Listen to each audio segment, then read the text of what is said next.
Speaker Ryan says the return of Representative Scalise to Congress is a unifying force.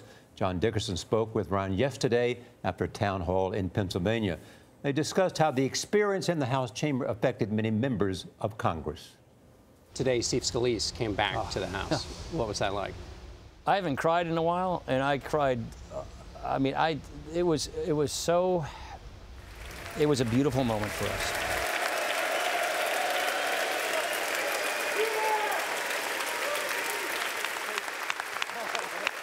We've had so much bitterness in this country. We've had political acrimony. We went through a tough election. We're going through all these moments. And Steve Scalise was shot on a ball diamond, getting ready, practicing for a charity game. And in Congress, it made us look at each other as fellow human beings who are passionate about causes, but who respect one another. And then to see Steve go from literally nearly dying a few times to relearning how to walk, to multiple surgeries, to coming on the House floor today, it was a beautiful thing. It was so wonderful. It helped. It gave us all a great feeling because so many of us have been praying for Steve and his family, but it also is unifying. Their conversation touched on many pressing issues, including tax reform. John Dickerson is with us now. John, good morning. Good morning, Charlie. Is it possible that somehow, when there's so much divide in Congress, that this outpouring of good faith and affection could slip into politics? Well, you'd hope so. It certainly did yesterday, in part because all of these members, whether they're on the left or the right, know what it's like to have this anger directed at them. And so they not only felt for a friend, they not only felt the joy of his return and touched on the best feelings of sort of working together, but they also know that this is something that they all face in one way or another. And then they just had an election in Alabama, which put Republicans against Republicans. Right. And you know, a lot of the hot rhetoric you get this moment showed us, the worst end of that. And so they all kind of think, well, we've got to kind of settle back. The problem is, of course, politics takes over again, and people forget these moments, unfortunately. So you were with Paul Ryan at a pipe fitting manufacturing plant in Pennsylvania. So how is he selling this tax plan to workers? Yeah, well, the way he's trying to sell it is he's basically saying this is a middle-class tax cut. So he made his pitch, and then one of the first questions from the workers is, wait, why is this money not going to go to the CEOs, and is it going to go to the blue-collar people? And his argument is it's not just the reductions in the actual taxes for middle-class workers, but he argues you lower the tax rates for corporations, they'll put that money back into wages and investments.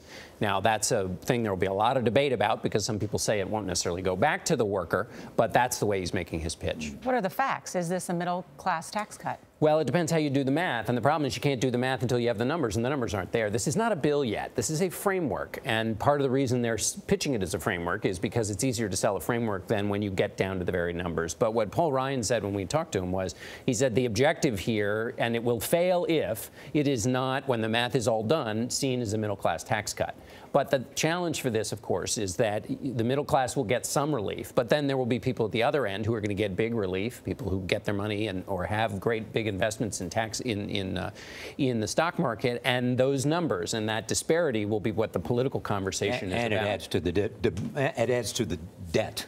Well, which is a big Republican issue in the past. It does, and the argument will be, well, that growth that will be created by these tax cuts will fix the debt problem. And there, of course, was going to be a violent debate about that because that essentially assumes that things are going to turn out well and move faster than growth has been going. And a lot of economists say that's not possible in the economy at the moment. Or even if growth gets going, the Fed will say, wait a minute, don't grow so fast, raise rates, and that it will keep this great revenue from coming in. And where are the Republicans? I mean, where are the Democrats in all this? Well, the Democrats are saying no because they think the central question here is whether the system is tilted to those who've already gotten the good stuff over the last many years, and whether because they have lobbyists and accountants, they can keep the system tilted in their advantage. And Democrats will say that's what this bill does. And the challenge for Republicans is to argue, no, we're trying to rebalance to help the people who haven't been helped in the last 20 years.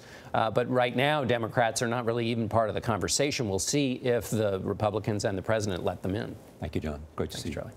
You can see John's interview with House Speaker Paul Ryan Sunday only on Face the Nation, plus Senate Minority Leader Chuck Schumer and CBS News contributor Bob Schieffer. That's Sunday on CBS. Another big show for John Dickerson. Thank you for taking the time to join us this morning.